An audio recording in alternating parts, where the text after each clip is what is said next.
So hello guys, welcome to my channel. तो आज हम करने वाले हैं pair of linear equation in two variable की एक्सरसाइज 3.3, 3.1 और 3.2 चैनल पे हैं अवेलेबल। मैं साथ कर सकते हैं, लिंक आपको डिस्क्रिप्शन में दूंगा। तो आज हम जानेंगे सब्स्टिट्यूशन मेथड। तो उसमें सब्स्टिट्यूशन मेथड क्या होता है? सब्स्टिट्यूशन मतलब किसी चीज़ की जगह किसी और चीज़ को रख देना, यानी कि अगर हमें एक चीज़ नहीं चाहिए तो उसकी जगह हम दूसरी चीज़ खा सकते हैं। जैसे आपको चाय नहीं पसंद, चाय की जगह आप कॉफ़ी पी सकते हैं, और कोल्ड ड्रिंक में आप कोका कोला की जगह आपको लिम्का पीने तो आप लिम्का पी सकते हैं। मतलब ऐसे चेंज, मतलब किसी की वैल्यू चेंज करना। तो ऐसे तो समझ में नहीं आएगा, बोलते हैं तो ये मतलब है चाय नहीं तो कॉफ़ी, टॉफ़ी नहीं तो चॉकलेट, ऐसी।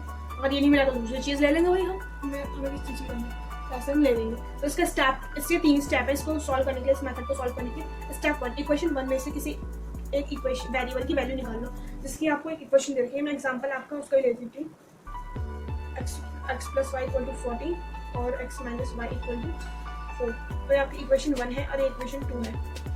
इसको भी हम सॉल्व करेंगे। आपको क्वेश्चन नंबर 1 का फर्स्ट पार्ट है, तो इसको सॉल्व करेंगे। या 2 इक्वेशन है, चलिए, क्योंकि पेयर की बात हुई है, पेयर 2 वेरिएबल है, x और y 2 वेरिएबल। तो इक्वेशन 1 में से किसी एक वेरिएबल की वैल्यू निकालो। जो इक्वेशन 1 है इसमें या तो तुम x की निकाल लो, फिलहाल x की वैल्यू निकाल लेना, सही रहेगा, प्रॉब्लम नहीं है। तो x की वैल्यू पहले तुमने निकाल ली, कुछ भी x की वैल्यू आई मैटर नहीं है। आगे देखते हैं स्टेप 2 में। निकाली गई वैल्यू को इक्वेशन 2 में पुट कर दो। जो इसमें x की वैल्यू निकाल के आई है उसे इक्वेशन 2 में पुट कर दो वैल्यू। फिर स्टेप 3, स्टेप 2 को सॉल्व करके वेरिएबल की जो वैल्यू आएगी उसको वापस इक्वेशन 1 में रख दो। यानी कि स्टेप 2 हमने जो सॉल्व किया, जो x की वैल्यू आई थी उसमें इक्वेशन 2 को सॉल्व करके हमने वेरिएबल की जो वैल्यू आई थी उसमें पुट कर दी। अब क्वेश्चन के थ्रू समझते हैं। तो ये तुम्हारा क्वेश्चन नंबर फर्स्ट है। इसमें क्या कह रखा है? Solve the following pair of linear equation by substituting method. एक मेथड जो बताया था मैंने, सब्स्टिट्यूशन मेथड, उसकी मतलब इसको हमें सॉल्व करना है उस मेथड से। तो पहले हमने क्या किया, x तो क्वेश्चन, ये तो क्वेश्चन है, ये इसे इक्वेशन 1 मान लो, इसे इक्वेशन 2 मान लो। ओके, तो मान फिर उसके बाद इक्वेशन 1 और 2 मानने के बाद हम क्या करेंगे, हमने क्या कहा था, हमें वैल्यू निकाली है पहले इसकी, इक्वेशन फर्स्ट की में से जो 2 वेरिएबल x और y वेरिएबल, उनमें से एक की वैल्यू निकाली। हमने x की वैल्यू निकाल दी, x को यहाँ लिखा 14 - y। अभी x की वैल्यू निकल गई। अब इसमें फर्स्ट स्टेप क्या था, फर्स्ट स्टेप तो हमने सॉल्व कर लिया, मतलब x पहले इन दोनों में से वैल्यू। फिर सेकंड स्टेप क्या था, पुट x, मतलब ये जो वेरिएबल निकला है, x की वैल्यू निकली है इक्वेशन 1 में जो हमने निकाली है, उससे क्या करना है, हमें इक्वेशन सेकंड में पुट करना है। ठीक है, तो इक्वेशन सेकंड लिख लेते हैं हम, x - y = 4। ये क्या हमारी इक्वेशन सेकंड है, ये स्टेप 2 है ये। ठीक है, पुट करना इक्वेशन, जो वैल्यू आ गई है 1 की, उसे सेकंड में पुट करना। तो x - y = 4, तो ये हमारी ये निकल गई है। अब इसमें हम क्या करेंगे, x की वैल्यू कितनी है हमारी 14 - y, और -y को यहाँ पे लिखेंगे 4, माइनस प्लस -2y हो गया ये। यहाँ पे 14 का 14 लिखा, यहाँ पे 4, फिर -2y इस तरफ आ गया, फिर यहाँ पे क्या लिखा 4 और प्लस 14 का -14, और इसमें 10 आ गया, पर माइनस का 10 आया, और यहाँ पे -2y, ये माइनस से माइनस कैंसिल आउट हुआ, y ये 10, 1 2 2 5 10। स्टेप 2 में y की वैल्यू 5 निकल गई। अब जो स्टेप 2 की वैल्यू निकली है उसे या तो स्टेप 1 में पुट करना है या स्टेप 2 में, किसी में भी कर सकते हैं हम, पर मैं इक्वेशन फर्स्ट में करती हूँ पुट। तो यहाँ तक हो गया। उसके बाद यहाँ पे लिख दो, आप पूरी स्टेटमेंट के साथ लिखना, मैं ऐसे ही लिख रही हूँ। पुट y = 5 इन इक्वेशन फर्स्ट। जो इक्वेशन फर्स्ट है उसमें क्या करना है, 5 की वैल्यू प्लस कर देनी है। x + y = 14 है। अब x की वैल्यू कितनी है हमारी, बताओ x की वैल्यू तो हमें फाइंड आउट ही करनी है। y की वैल्यू में दे रखी है 5, फिर 14, x = 14 - 5। 14 में से 5 जाएगा तो कितना बचेगा, 9। तो जो x की वैल्यू 9 आ गई। अब आपको x की वैल्यू पता चल गई और जो y की वैल्यू पता चल गई। इसमें हमें यही फाइंड आउट करना था, x और y की वैल्यू दोनों पता चल गई हमें। तो क्वेश्चन नंबर फर्स्ट कर लिया, क्वेश्चन नंबर 4 करते हैं इसके बाद, और पार्ट्स आप खुद कर लेना। ओके, क्वेश्चन 4 पे आ जाते हैं। ये क्वेश्चन 4 है, ठीक है। तो उसमें ये है 0.2x, ये घबराना मत कि पॉइंट वाला, पॉइंट से हमें कुछ मतलब नहीं है। स्टेप 1 है, उसमें हमें इन 2 वेरिएबल है, उनमें से एक वेरिएबल की वैल्यू निकालनी। तो मैंने क्या कहा था, x की वैल्यू निकालेंगे तो ज्यादा सही रहेगा हमारे लिए, 1.3, और ये प्लस का तो यहाँ पे माइनस का आ जाएगा, -0.3y। उसके बाद x लिख लेंगे हम यहाँ पे 1.3 - 0.3 y अपॉन में 2, ये जो 2 वहाँ मल्टीप्लाई में यहाँ के डिवाइड हो जाएगा। तो x की वैल्यू निकल गई। पहला स्टेप ये था हमारा, x की वैल्यू फाइंड आउट करना। फिर उसके बाद जो वैल्यू निकली x की, उसे हमें इक्वेशन 2 में पुट करना है। Put the value of x की वैल्यू भी यहाँ लिख लो, -0.3y अपॉन में 2 इन इक्वेशन सेकंड इक्वेशन में इसकी वैल्यू को रख देना है। तो सेकंड इक्वेशन हमारी क्या है, ये 0.4x प्लस 0.5y = 2.3। तो ये कौन सी वैल्यू हमारी इक्वेशन इक्वेशन 2 है हमारी। तो इसमें हमें x की वैल्यू तो निकाल बता दी गई है मतलब। तो 0.4 को हम ऐसे लिखेंगे, x की जगह से ब्रैकेट कर लेंगे 1.3 माइनस 0.3y अपॉन में, तो ये तो x की वैल्यू आ गई, प्लस 0.5y तो ऐसा का ऐसे ही रहेगा और 2.3 ऐसा का ऐसे। इसमें हमने कुछ चेंज नहीं किया, ऐसा का ऐसे लिखा। फिर इसको कैंसिल आउट करेंगे, 2 में 2 2 4 कितना होगा यहाँ पे 2 बच गया। ठीक है, अब इसके आगे हम इसको रफ करके आगे सॉल्व करते हैं। यहाँ तक हमने सॉल्व कर दिया 2 आगे प्लस 0.5।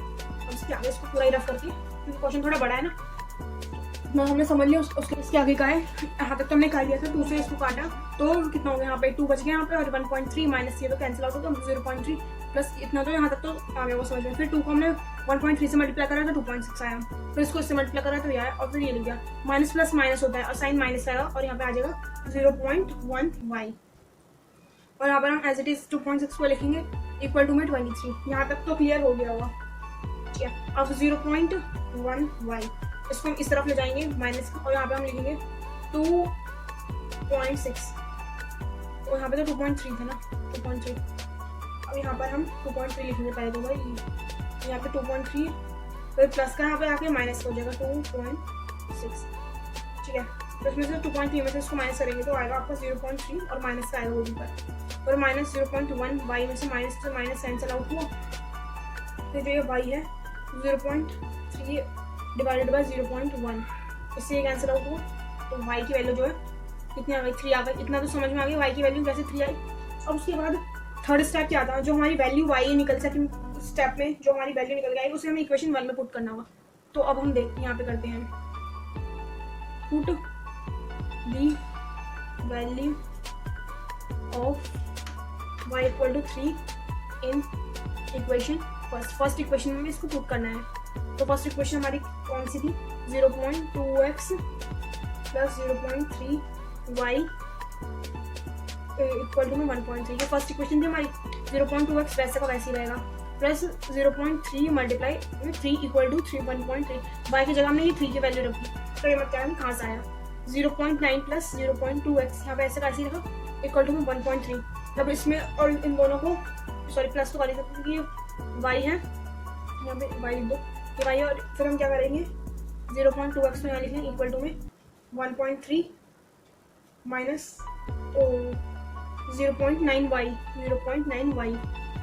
ठीक है, यहाँ पे लिख दिया y, सॉरी y क्यों लिखेंगे, y की जगह तो हमने 3 लिख दिया ना, हाँ y नहीं आएगा यहाँ पे 0.9 ही आ जाएगा यहाँ पे।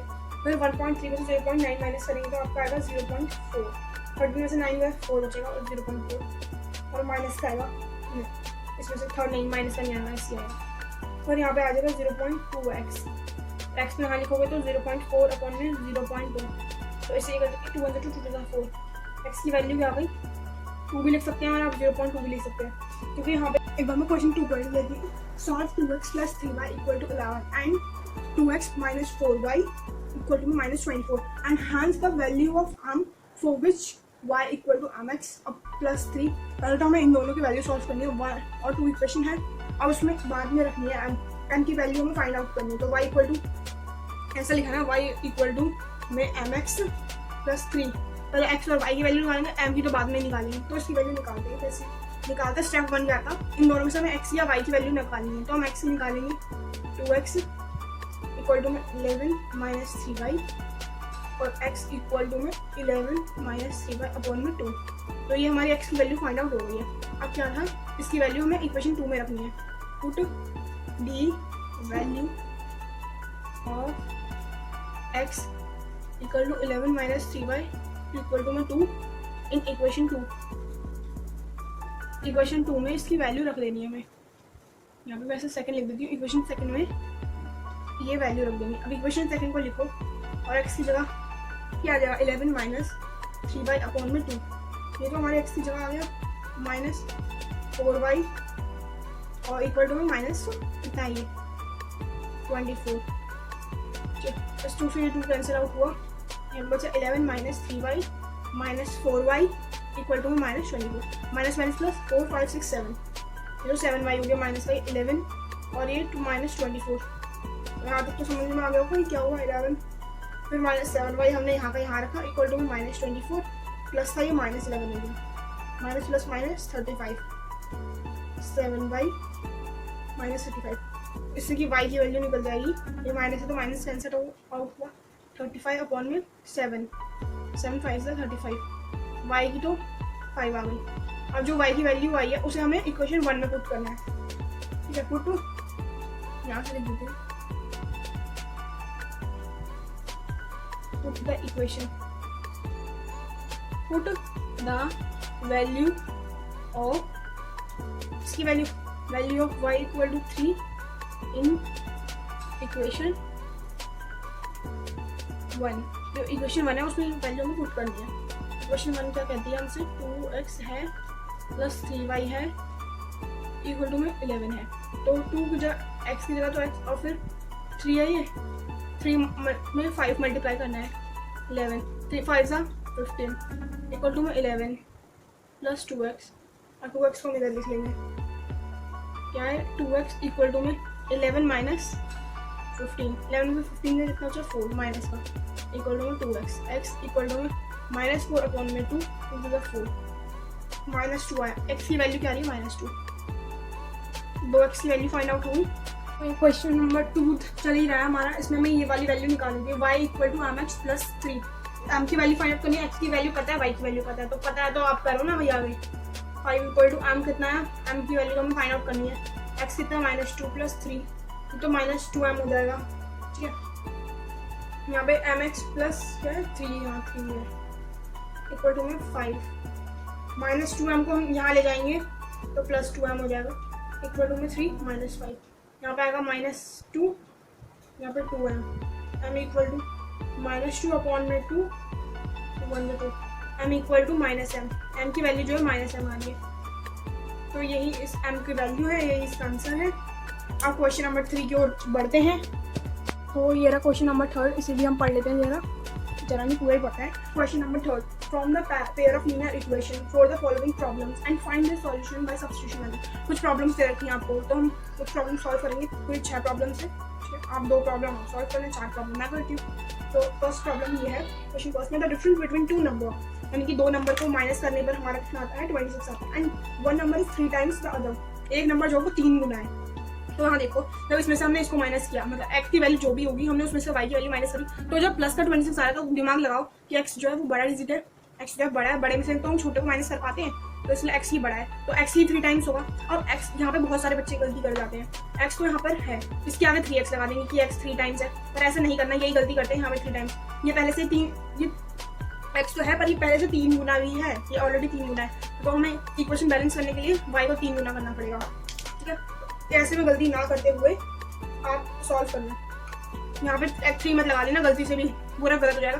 3 टाइम ये है और इसे 3 टाइम बढ़ा दोगे तो कितना होगा, 3 3 9, 9 टाइम्स बढ़ जाएगा, तो जब 9 टाइम बढ़ जाएगा तो इक्वेशन गलत नहीं हो जाएगी, तो इसलिए ये 3 टाइम्स ऑलरेडी है, हमने इसको 3 टाइम्स किया है, मैं बार बार बता रही हूँ, इसको 3 y से लिया इक्वेशन को बैलेंस करने के लिए।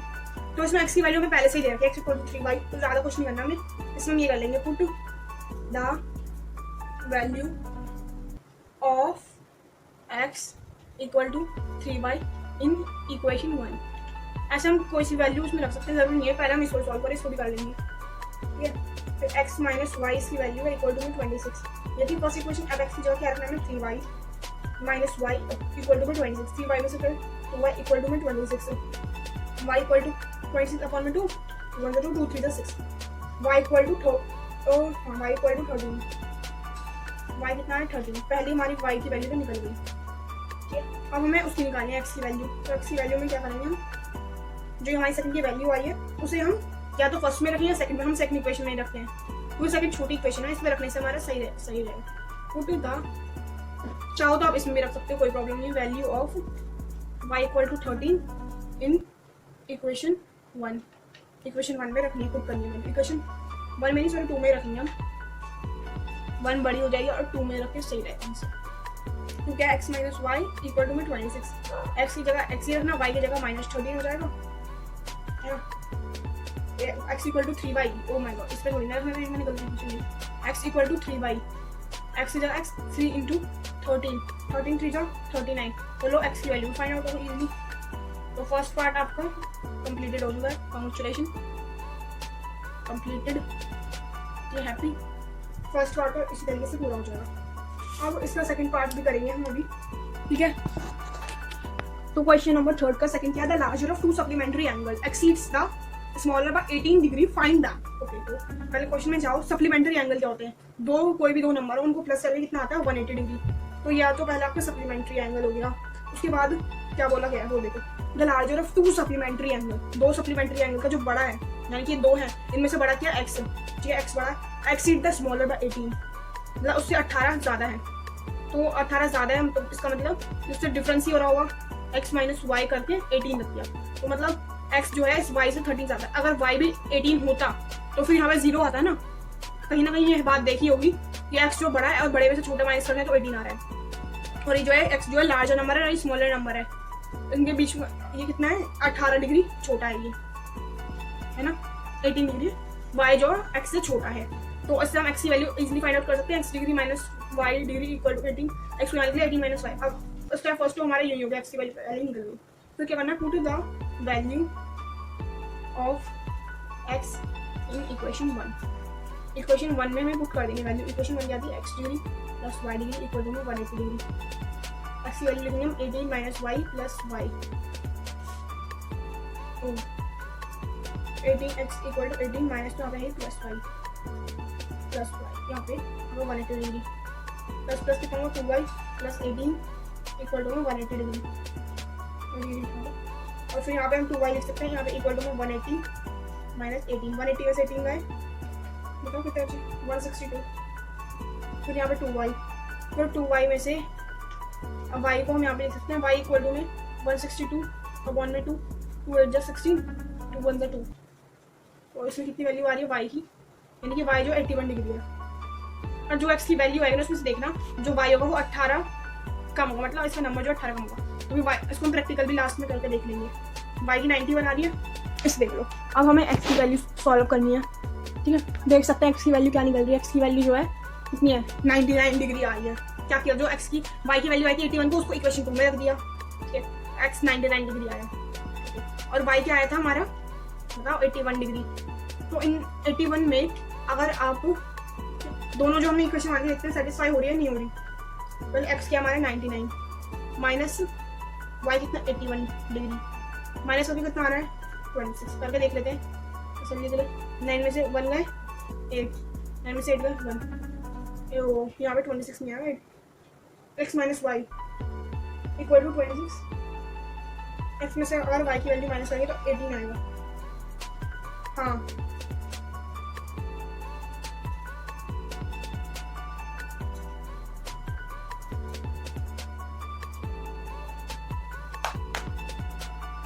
क्वेश्चन 3 का ये y है, y पार्ट है, ओके।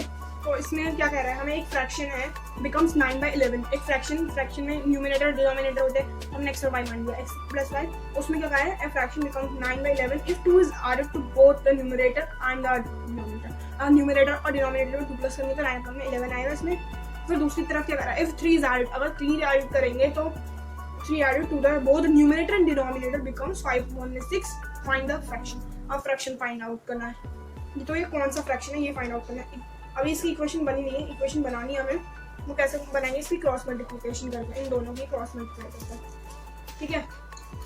तो क्रॉस मल्टीप्लाई कैसे करते हैं वो भी देख लो एक बार, वैसे तो पता ही होगा बहुत बार कर रखे, x + 2 इक्वल टू में 9y + 2, 9y हो गया यहाँ पे प्लस 9 देंगे 18, यहाँ पे 11x हो गया और 22 यहाँ पे 22 हो गया, फिर 11x इक्वल टू में 9y + 18 - 22, 9y का 9y आया यहाँ पे -4 आ गया यहाँ पे, और यहाँ पे 11x, ठीक है। x की वैल्यू क्या है 9y / 4 और यहाँ पे 11, तो ये तुम्हारी अभी x की वैल्यू आ गई है, ठीक है।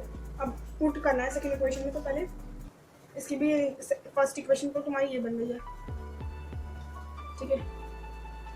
ये कौन सी इक्वेशन है, फर्स्ट इक्वेशन। और सेकंड इक्वेशन फाइंड आउट करो, उसके बाद पुट आउट करना। इसमें भी हम क्रॉस मल्टीप्लिकेशन करने वाले थे, 6x + 3 इक्वल टू में 5y + 3, 5y जा 5y प्लस 5 3 15, 15 हुआ और 6x यहाँ पे आया और 6 3 18, ठीक, इतना लिख दिया। फिर 6x इक्वल टू में 5y + 15 - 18, कितना यहाँ पे -3 माइनस किया है, और यहाँ पे 5y का 5y इक्वल टू में 6x, ये लिख सकते हैं हम यहाँ पे 6x इक्वल टू 5 माइनस 3। चाहे तो इस डिवीजन की फॉर्म में लिख सकते हैं या नहीं लिख सकते, कोई प्रॉब्लम नहीं है, आंसर सेम ही आएगा। क्वेश्चन नंबर 2, ये दो इक्वेशन हमारी निकल चुकी है। अब जो ये वाली है x की वैल्यू तो पहले से निकल रखी है, इसको हमें किसमें पुट करना है, सेकेंड इक्वेशन में। तो करते हैं। अब क्या किया हमने, इसमें पुट कर दिया जो वैल्यू थी x की उसे इक्वेशन 2 में, और ये हमारी इक्वेशन 2 है, इसमें वैल्यू पुट कर दी। अब ये 11 से 6 तो कैंसिल आउट हो नहीं सकता, इसलिए हमने कर दिया 6 9 54 होता है, 6 4 24, नीचे 11 आ गया, इक्वल टू में 5y माइनस 3 और अपॉन में 1, जिसके नीचे कुछ नहीं होगा 1। इसमें भी हम क्या करेंगे, क्रॉस मल्टीप्लिकेशन कर देंगे। क्रॉस मल्टीप्लाई करने के बाद 50 तो 54 ही आएगा, 54y माइनस 24, क्योंकि ये 1 से मल्टीप्लाई हो रहा है, इक्वल में इसमें कुछ चेंजेस आ सकते हैं, 5y माइनस 3, 11 5 से 55y, तो 55 हो जाएगा, 11 3 33 माइनस 33, और यहाँ पे ऐसे ही रहेगा 54y माइनस 24। ठीक है, यहाँ क्लियर हो गया यहाँ तक का। उसके बाद 54y हम यहाँ पे लिख लेंगे माइनस 24, और इसकी जो नंबर माइनस 24, और ये जो y की वैल्यू है कौन सी, प्लस में माइनस में से हम यहाँ पे ले आएंगे, और 33 को यहीं पे रखेंगे। उसके बाद यहाँ पे अगर हम क्या करेंगे, 54 में से 55 को अगर हम माइनस करें तो कितना आएगा, y आएगा, तो y है माइनस 33, और यहाँ माइनस का यहाँ पे प्लस का हो जाएगा 24, अब आएगा माइनस 9 y, और y भी माइनस आएगा क्योंकि छोटे से बड़े को किया हमने, इससे कैंसिल आउट हुआ। y की वैल्यू क्या गई हमारी, यहाँ पे लिख देते हैं, y की वैल्यू हमारी 9 आ गई। ठीक है, यहाँ पे लिखा हुआ है y की वैल्यू 9। अब दूसरे में हमें क्या करना है, जो 9 की वैल्यू आगे उसे पुट करना है, put the value of y equal to 9 in equation, कौन सी इक्वेशन, सेकंड में करते हैं, इक्वेशन सेकंड, किस सेकंड में पुट करना है, सेकंड इक्वेशन में यहाँ लिख लो x 6x इक्वल टू में 5y माइनस 3, तो x की जगह x और 5 को 9 से मल्टीप्लाई करेंगे, 5 9 से 45 होता है, 9 माइनस 3, 5 9 से 45 माइनस 3, तो 42 यहाँ पे आ जाएगा, और यहाँ पे 6x का 6x ही रहेगा। ठीक है, फिर x इक्वल टू में 42 अपॉन में 6, और 6 7 से 42, तो यहाँ पे आ गया x इक्वल टू 7, तो y की वैल्यू भी हमें पता चल गई 9 है, और x की वैल्यू भी पता चल गई हमारी ये है। तो बस x, और फिर जो हमें फ्रैक्शन बनाना था, इस टाइप का हमारा कुछ फ्रैक्शन माना था ना हमने, उस फ्रैक्शन की जगह आप ये लिख सकते हैं 7 अपॉन में 9, तो ये उस फ्रैक्शन की वैल्यू होगा। तो क्वेश्चन 5 इतना है। अब उसके क्वेश्चन 6 पे आ जाते हैं हम। तो उसका क्वेश्चन नंबर 6 पढ़ लेते हैं। 5 years hence, यानी 5 साल बाद, the age of Jacob will be 3 times of his son.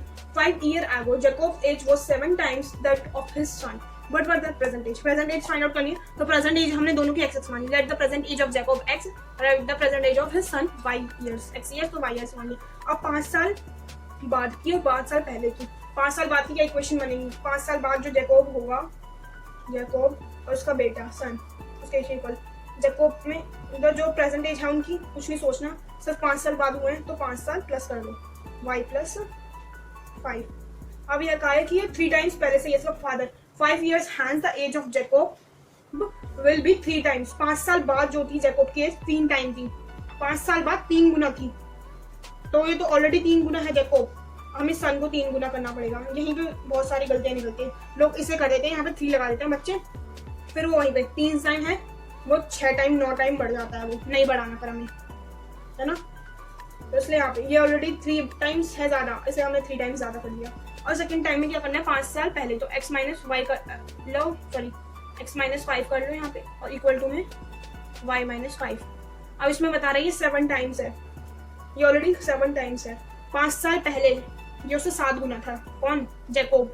Jacob जो 7 गुना था पहले, तो उसके बेटे को भी 7 गुना करना पड़ेगा हमें, तब जाकर इक्वेशन बनेगी। तो ये हमारी इक्वेशन फर्स्ट बन चुकी है और ये इक्वेशन 2। अब इनको सॉल्व करेंगे हम, ठीक है। पहले इसे यहीं से x की वैल्यू फाइंड आउट कर लेते हैं हम। x plus Y equal to 3y plus 15, यहाँ पे तो x प्लस वाई का y आएगा, इक्वल टू में 3y प्लस 15, यहाँ पे 15 आया। फिर x इक्वल टू में 3y प्लस यहाँ पे प्लस 15 और यहाँ पे माइनस 5, कितना आएगा? 10 आएगा, प्लस 10 3y इक्वल टू में x, यहाँ पे फिर दे यहाँ पे x, ठीक है। x की वैल्यू ये आ रही है 3y, तो एक्स की वैल्यू फाइंड आउट कर दी हमने, अब इसमें भी ऐसे कर दें, थोड़ी सिंपल फॉर्म में कर देते हैं। X minus Y equal to में 7y और 7 5 इज द 35। ये सेकंड इक्वेशन को हम सॉल्व करें, 7y फिर माइनस 35 और प्लस 5 वाला हो गया माइनस का, तो माइनस प्लस माइनस माइनस का आएगा 30 और 7y इक्वल टू में x। तो x की हमारी ये वाली फर्स्ट इक्वेशन, ये वाली फर्स्ट, ये वाली नहीं बनेगी फर्स्ट, ये वाली बनेगी, और ये हमारी सेकंड इक्वेशन। अब क्या करना है, हमें पुट करना है, पुट वाली चीज़ हम अभी करेंगे। अब इसके बाद क्या किया, जो हमने x की वैल्यू निकल गई थी उसे इक्वेशन 2 में पुट करा, पुट करने के बाद y की वैल्यू तो फाइंड आउट हो गई हमारी। फिर यहाँ पे एक लाइन खींच के हम बना लेते हैं, put y equal to 10 in equation 1 में पुट कर देंगे। इक्वेशन 1 की हमारी x इक्वल टू में 3y plus 10, x equal to में 3 into 10 plus 10, x equal to में 3 10 30 प्लस 10, कितना हुआ टोटल 40।